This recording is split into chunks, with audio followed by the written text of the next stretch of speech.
Now, I'm not one to gossip, but I will bring you the tea. Welcome. Please, I don't have any time for any gossip now. Eh? Yes. Look at you.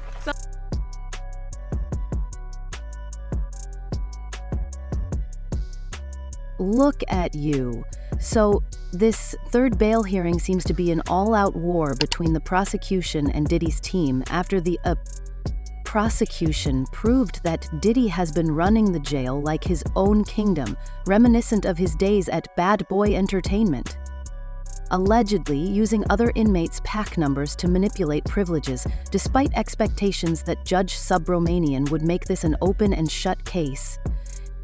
Possibly leaving him behind bars until his May 5th trial, the situation remains unresolved. Diddy's attorneys have been throwing every argument at the wall, including claims of long video evidence from the 2016 Cassie fight, but the government dismissed it, stating it shows more of the same violent behavior. An emergency hearing alleging government misuse of attorney-client privilege backfired when it was revealed Diddy retroactively labeled a notepad legal after the raid. His attorneys argue that using pack numbers is common in jail, but even after promising "Oh, stop," Diddy reportedly continued as recently as Sunday.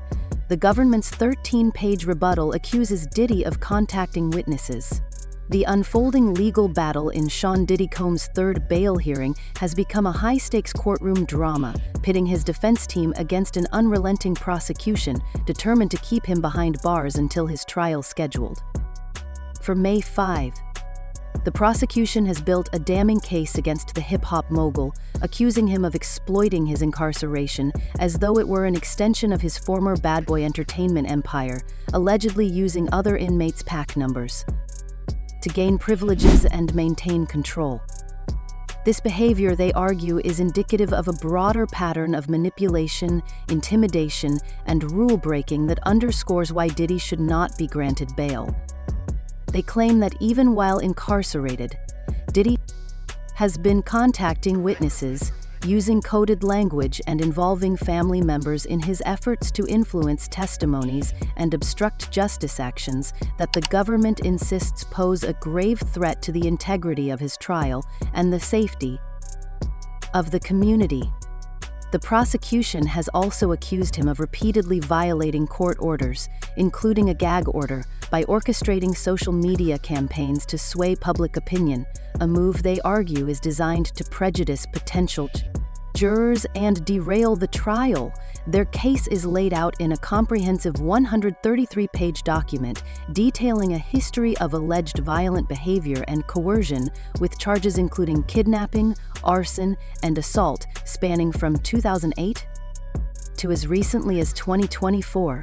These charges paint Diddy as the leader of a violent racketeering enterprise whose actions, they contend, have caused irreparable harm not only to his alleged victims, but also to the broader community, drawing comparisons to Mike Jeff, a defendant released on $10 million bail despite facing sex trafficking charges. The prosecution highlighted critical differences. Jeff's criminal conduct was non-violent and ended in 2015, whereas Diddy's alleged crimes are ongoing, violent, and involve the use of firearms and coercion. The prosecution emphasized that granting bail to Diddy would set a dangerous precedent given his alleged history of obstruction, intimidation, and non-compliance with legal authorities. On the other hand, Diddy's defense team has fiercely argued for his release, claiming that his constitutional rights are being violated under the restrictive conditions of his incarceration. They assert that these conditions hinder his ability to prepare for his defense, particularly in light of the extensive negative publicity surrounding his case. His lawyers have invoked his Sixth Amendment right to communicate with his legal team and potential witnesses, arguing that his detention severely limits his ability to mount a fair defense. Additionally, they have framed the government's actions as an attempt to silence Diddy in violation of his First Amendment rights, further alleging that the prosecution's case, if house arrest at a Manhattan apartment under the constant supervision of a professional security detail, with all communications being tightly controlled and logged to ensure compliance. Diddy would have no access to personal cell,